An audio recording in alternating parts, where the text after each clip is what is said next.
So, here I was thinking, what do we got going on this week? Not too much, right? And then I look at my YouTube feed and I see, oh my goodness, Video Game Awards is this week, or soon at least. And so I was thinking to myself, man, I'm sure somebody is going to be kind of curious, like what I think, how I feel about the games that are up for these awards. Well, the thing is, I do not care really for award shows or anything like that, but I thought I'd offer my opinion anyways, just because you guys would probably be interested in what I think. Because I have played a good number of these games, actually. Not all on stream, not all recorded either. So I set up my account and we can get started on these. So, Game of the Year. let's get into it, huh? We have Alan Wake 2. I have not played it, but I've watched gameplay of it, and I've got to say, it's a beautiful looking game, but it looks kind of boring to me. I was rather bored. Most of the streams that I watched, even the entertaining ones, couldn't make the story interesting enough or engaging enough for me. Now, there were moments. The graphics are fantastic, so Alan Wake 2, definitely not my cup of tea, so I would not vote for that. Now, Baldur's Gate 3.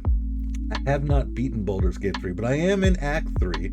I've got over 70 hours in the game, and I adore it, although yet I still haven't finished it. Is it the best game of the year for me? I don't know. I do know that out of all of these, it probably is my favorite. Now one of my best friends, he loves Resident Evil 4, so Resident Evil 4 Remake would be his probably game of the year. For me, I think I would go with Baldur's Gate 3. I love this game. Clues. So definitely, so far, Baldur's Gate 3. I love this game so much. The depth of the story, the graphics, the voice acting, the art direction, the music is pretty good. The music doesn't stand out though, but it's definitely not bad. Oh man, just the depth of the game is insane, and every single character is likable. All right, Spider-Man 2. I am completely uninterested in superhero anything. I am superheroed out, so definitely not for me. Resident Evil 4. I have watched probably 10 different streamers' full playthroughs of this game, yet I have not played it yet. Why haven't I played it yet? The gameplay of Resident Evil 4 is not for me. It's kind of arcadey. It's the same reason why I didn't play it when it originally came out, is I like the first 3 Resident Evil styles. And after Resident Evil 3 Nemesis, I was kind of like turned off by the whole franchise. Never really got back into it. Now, from what I understand, Resident Evil 4 is the best one. It is, I would not say that it is my favorite. It's not a genre that I'm interested in. Super Mario Brothers Wonder, again, not for me. Mario is fun, but it is never would I ever imagine Mario would be even close to Game of the Year in any capacity. And then Legend of Zelda, Tears of the Kingdom. Now this I have played. Just this year, I started and beat Breath of the Wild and played Tears of the Kingdom, at least the intro. Tears of the Kingdom feels like a product improved Breath of the Wild to me. It is still extremely good. Breath of the Wild I thought was a fantastic game. I loved it. As far as story goes, it's not the deepest. As far as choice goes, there's not very much in the way of choice. Graphics go, the art style is fantastic. I love that art style from Breath of the Wild and Tears of the Kingdom. I think it's a fantastic art style. Music is good, and the environment is good, but I mean, it's the exact same environment as Breath of the Wild 3, or Breath of the Wild, I mean. It's not that amazing for me. So, I guess in this category, just due to every single facet of the game, I think out of everything here, Baldur's Gate 3 is going to be my game of the year. Comment down below, what is your game of the year? Do you agree with me on Baldur's Gate 3? Do you agree with me with Alan Wake 2? My opinion of that game. I know there's going to be some butthurt guys about Resident Evil 4, but hey, look, I mean, it's just not a type of game I'm into. All right, so the next category, moving on. Best game direction. So here we go. Same games, right? Best game direction. Alan Wake 2, not particularly interesting to me. Mario definitely out on those. So those 3 are immediately out of the contention. So award for outstanding creative design and innovation in game direction and design. Award for outstanding creative vision and innovation in game direction and design. Well, this is basically a product improved reskin of Breath of the Wild. This Baldur's Gate 3 creative vision, I would say it's less creative vision. I'd say it's less in that category than probably Alan Wake and Tears of the Kingdom. But as far as innovation goes, this game is not very innovative. This game's not very innovative. This game is definitely not innovative. And this is basically, as far as I'm concerned, this is a reskin of Breath of the Wild. So that is on the complete opposite spectrum of innovation. So I would once again have to go Baldur's Gate 3. Now, this isn't going to be a sweep for Baldur's Gate 3, mind you. I do like other games. All right, so the next category, what's the next category? What do we got here? Best narrative. Ooh, now here we go. Now we got some things that I actually like. Alan Wake 2. I thought the story was dumb, so that's out. Baldur's Gate 3. You already know I like that game. Now, Cyberpunk 2077 Phantom Liberty. The Cyberpunk story is one of my favorite stories in video games. And what they did in Phantom Liberty, it was like playing a Cyberpunk James Bond. And I love the James Bond movies. It's like a spy thriller with all the other cool Cyberpunk stuff. And on top of that, they fixed the whole game, right? For outstanding storytelling and narrative development in a game. Storytelling. Fantastic, fantastic, fantastic. Don't care. Baldur's Gate 3 has an amazing story. Cyberpunk 2077 Phantom Liberty has an amazing story. Final Fantasy 16 has a great story, but I would not say it is as good as Cyberpunk or Baldur's Gate's story. I would say the Cyberpunk story is actually, I would say it's better than Baldur's Gate 3. What do they mean by narrative development? I'm thinking that they probably mean the way the story progresses in the game. Now, if that is what they mean by that, it feels in Baldur's Gate 3, sky is literally the limit in Baldur's Gate 3. You just can't beat the amount of choices you have in that game. But the story, I think, is still better in Cyberpunk. And so there are choices that you can make that can affect it, especially in the base game. Your choices in the DLC Phantom Liberty can affect the base game ending. So there are changes that you can make, and there are new additions. So being that the story is better, in my opinion, than Baldur's Gate 3, and that the choices, although not as varied, are still considerably varied, I would have to pick Cyberpunk 2077 over Baldur's Gate 3. Right? Final Fantasy 16 was a great story, but I'm one of those people that didn't like the ending. I wanted the characters to mean more. I did not like the ending of Final Fantasy 16. Now, for the next category, Best Art Direction. Only one of these I played. Oh, here, let's read what it is. Best Art Direction, right? For outstanding creative and or technical achievement in artistic design and animation. In the technical aspect, I think Alan Wake takes the cake. And the reason why I say this is because the graphics are among the best. Now, creatively, I think they're bland. They may be amazing graphics, but they're bland. Hi-Fi Rush, never played it. Lies of P, very cool, creative. Pinocchio is an insane thing to do, and they did it in a Souls-like game. Souls-like Pinocchio. That is insanely creative. I would never have seen something like that coming. Now, technical achievement, how are the graphics in the game? Actually, pretty fantastic. There's really good graphics in that game. So I would not put the graphics better than Alan Wake 2. Out of all these, Alan Wake 2 has the best graphics. But creative, artistic design, definitely Lies of P. Now, Super Mario Brothers? No, not even close. Legend of Zelda Tears of the Kingdom? It is a beautiful, gorgeous, very pretty, artistic, creative game. It is nearly identical to Breath of the Wild, so there is no originality as far as I'm concerned in that. But it is not an original, creative, or technical achievement in any way, shape, or form compared to these others. So in this case, I would go with Lies of P. Score and music. All right, so Alan Wake 2, not really anything outstanding. Baldur's Gate 3 was good, but I wouldn't call it outstanding. Final Fantasy 16, amazing music. Man, the music is good. Hi-Fi Rush, don't care. And then The Legend of Zelda Tears of the Kingdom. Very mild music, nothing that I can honestly remember, minus the original theme music from the original Nintendo version in the 80s, right? So this, for me, is an easy choice. Final Fantasy 16 is going to be the best score. Now, best audio design. So, best audio design. I would have to give it to one of the two horror games. So, I mean, this is a horror game, but I mean, it's very black. Dead Space or Resident Evil 4, right? These are the only ones that I would be looking at in this category, best audio design. Dead Space. Dead Space, I haven't played Dead Space, but it's another one that I've watched a ton of. The way they use audio in Dead Space for the horror aspect is better than Resident Evil 4. Resident Evil 4 is more of an action game. So the sound is more oriented toward that. But Dead Space is about using the sound to create suspense surprise you. I would have to say Dead Space is going to be my pick for audio design. All right, best performance. Now this is Ben Starr, Final Fantasy 16. Absolutely, he is awesome.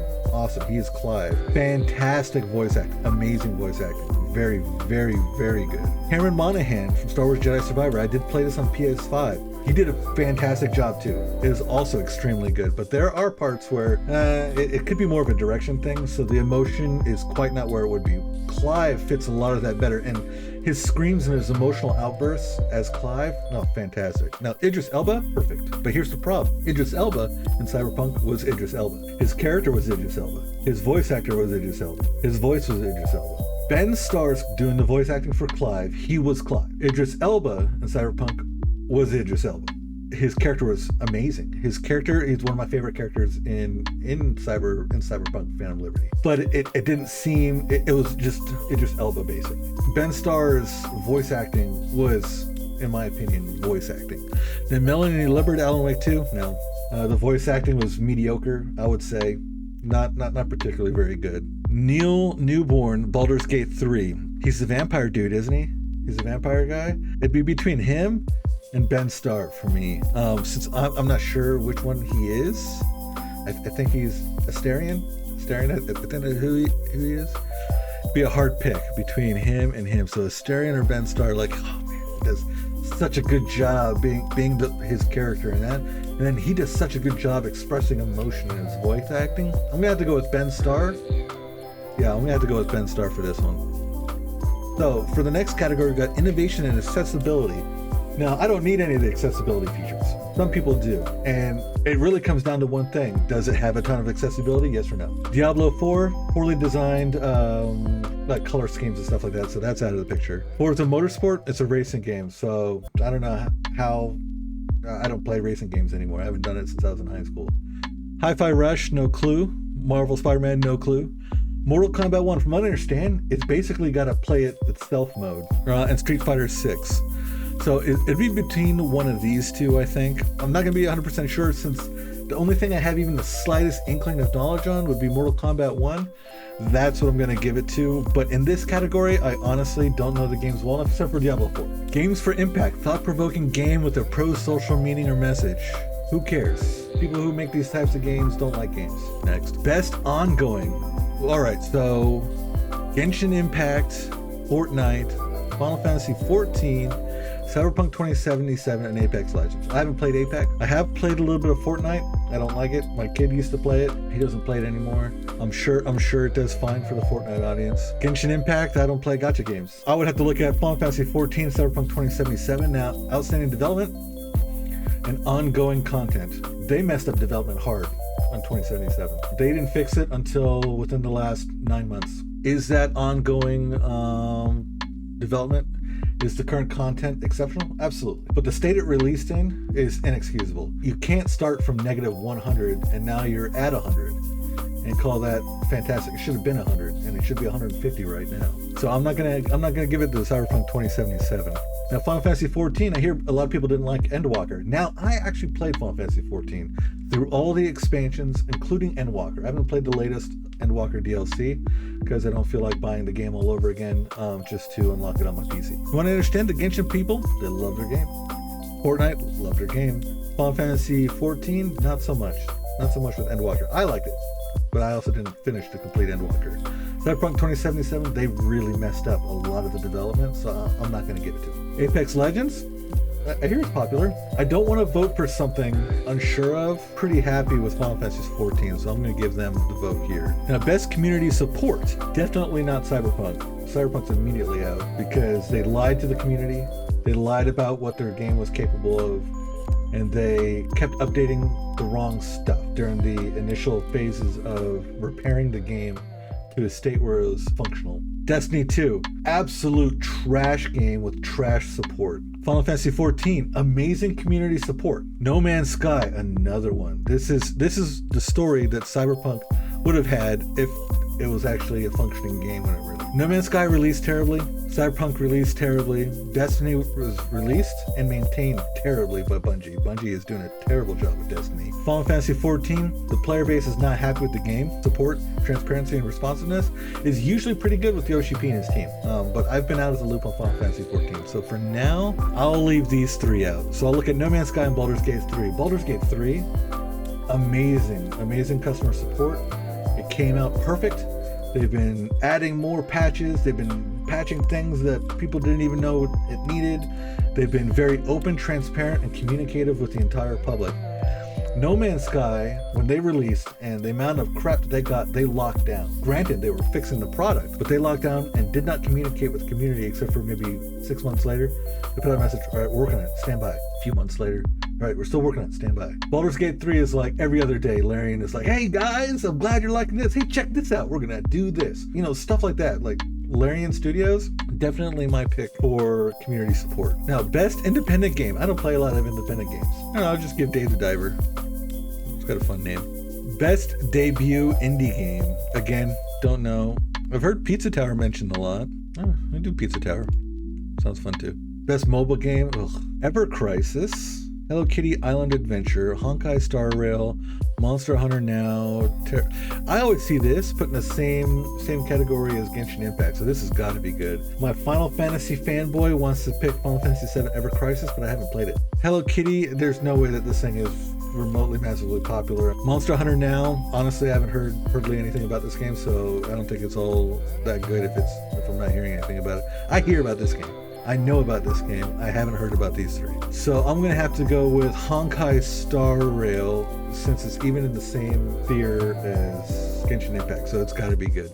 Best VR AR for the best game experience, playable in virtual or augmented reality, irrespective of platform. Irrespective of platform is interesting because the only VR experience I have is on PlayStation 4 and PlayStation 5. Gran Turismo 7, haven't tried it. I'm sure it's probably beautiful. Horizon Call of the Mountain, have not tried it. Humanity, have not tried it. Resident Evil Village VR mode, have not tried it. And Synapse, have not tried it. I have no clue. I know this game, and I used to play Gran Turismo way back in the day. I think this one, the horror aspect, would make this considerably more exciting to play, so I'll go Resident Evil Village for this one. Best action game. For the best game in action genre, focused primarily on combat. Well, I think this one's a super easy one. I'm gonna go Armored Core 6. Alright, best action adventure. Like I said before, Alan Wake 2, kind of dull for me. Spider-Man 2, not even close to being interested. Resident Evil 4, action adventure. I could see that being definitely better. I played Jedi Survivor and I loved it. Tears of the Kingdom is good, it's fun, but I don't think it's better than Star Wars Jedi Survivor, and I literally was playing these the same month, so I at least have a relatively direct comparison. For me, I would have to say Star Wars Jedi Survivor is actually better for me than Resident Evil 4. Otherwise, I would probably go with Resident Evil 4. Best RPG. Now, this one's going to be hard for me. Alright, so Baldur's Gate 3, Final Fantasy 16, Lies of PC, and Starfield. Well, we'll take these two out because I didn't play them, and I have no plan to play either one of them. So that leaves these three. So if I was to rate these and which ones I like the most, I would probably go 1, 2, 3. So I think I would go, but you know what? It's an RPG. Best game design with rich playable character customization and progression, including massively multiplayer experiences. So this is immediately out because the customization, not good. The item crafting system in it is terrible. It's pointless. Getting items, they're all story locked, and so it defeats the whole purpose of being able to craft them because you can't craft them until you hit certain story notes. When you get them, those weapons are immediately replaced by something better in the main story. So the item system, completely pointless. The character customization doesn't exist. So this has no customization whatsoever. It is barely an RPG. That's what I would call it. Baldur's Gate 3, yeah. There is a ton of customization. Like, I don't know how, look, it's massive customization, and your choices, literally the way you enter towns can affect the ending of the game. It is insane how big your choices matter in Baldur's Gate 3. Starfield, your choices almost entirely do not matter. Your customization is surface level. The NPCs and their conversations are meaningless. The NPCs are boring, and your choices are relatively boring. Starfield is a terrible RPG. It is a fun game if you like open world sandbox in space. So I'm definitely gonna go with Baldur's Gate 3 for this one. Best fighting game. Well, I don't play fighting games, but I hear there's a lot of complaints about Mortal Kombat 1, not a lot of complaints about Street Fighter 6, so I'm just immediately gonna go with Street Fighter 6. Best family game. Well, I need to play more family games. If they had Smash Brothers on here, that would be it. Super Mario Brothers Wonder, Sonic Superstars, Pikmin 4, Party Animals. You know, Party Animals. A lot of my friends with kids with Switches, they play Party Animals. So I will probably go with Party Animals being the best family game because of the amount of families I personally know that play Party Animals with their friends or the kids, I mean. Best sim strategy. All right, so this is another one I don't have a lot of experience in anymore, sadly. Cities, Skylines 2, Advanced Wars, 1-2 Reboot Camp, Company of Heroes, Fire Emblem, Pikmin 4. So I'm familiar with this franchise, not the others. So forgive me if the other ones are good, but this is what I'm familiar with. So I'm gonna vote for Company of Heroes. Best sports racing. Well, sorry guys if you like sports games, but I think sports games are some of the biggest scams in entertainment. But as far as sports games go, the ones that are least ripoffs, I would say are the racing games. I haven't heard of these two. I have heard of Forza. Forza is more of like a tech demo for console and computer graphics. It's not really as good of a racing game. That right there, I think, puts it above anything EA can come up with. Because EA is out to take your money, not entertain you. I'm gonna go with Forza for this one. Best multiplayer. Well, I know a bunch of people have fun playing Diablo 4, but that's quickly dying because the content of the game is terrible for most players. They're just bored. Terrible is a strong word. From what I understand, it's gotten better, but the player base is quitting because it's still not interesting enough. Baldur's Gate 3, there is no multiplayer. So Baldur's Gate 3, no, sorry. I love the game, but no. Party Animals, like I said, I know lots of families that play Party Animals all the time on their Switches with their kids. Street Fighter 6, I think there's a pretty strong online fighting game community that plays a lot. And Super Mario Brothers Wonder, I'm unfamiliar with what the community is that's playing this one. So between these two, multiplayer, for outstanding online multiplayer gameplay and design, including co-op and massively multiplayer experiences, irrespective of game genre or platform. I don't think you get any co-op with this one. I think you get co-op with Party Animals, and this is something I'm unfamiliar with. I would think in the MMO category, Diablo 4 is probably better, but just multiplayer by itself, gameplay and design puts Diablo 4 out, I think. I'm gonna go with Party Animals.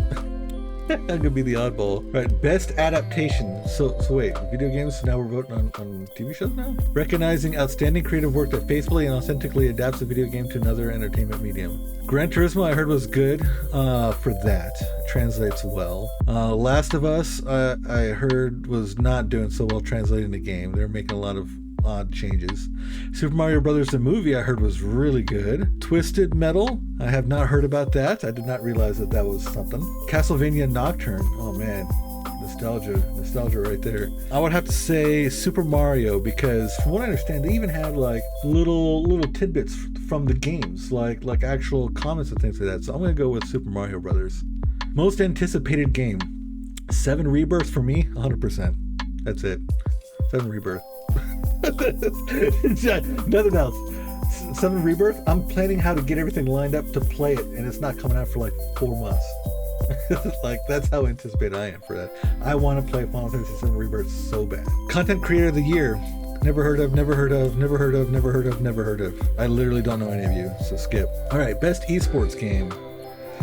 Counter-Strike, Dota, League of Legends, PUBG Mobile, and Valorant. For the game that has delivered the best overall esports experience to players, inclusive of tournaments, community support, and content updates, irrespective of genre or platform. Well, I know Counter-Strike was kind of a big letdown and content update. So when I went to Counter-Strike 2, it wasn't hardly any.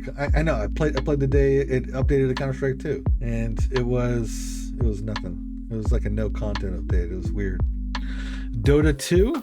I hear it's good. League of Legends I hear is massively popular too, and it's hardcore in esports. PUBG Mobile, I never hear anything about PUBG anymore, sadly. Valorant, I don't know how serious Valorant is, but I know League of Legends is, so I'm gonna vote for League of Legends. Best esports athlete. The esports athlete judged to be the most outstanding for performance and conduct in 2023, irrespective of game. I'm sorry, guys. I don't know esports. I don't know any of you guys. I have no clue about anything about this, so I'm just gonna have to skip it. All right, best esports team. Again, no clue, man. I'm gonna have to skip that. I don't know anything about that stuff. Best esports coach. Another thing. No clue. Gonna have to skip it. Best esports event.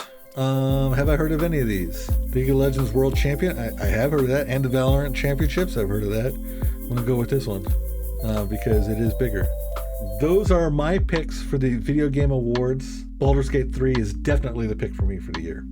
Final Fantasy 16 had a lot of highlights for me.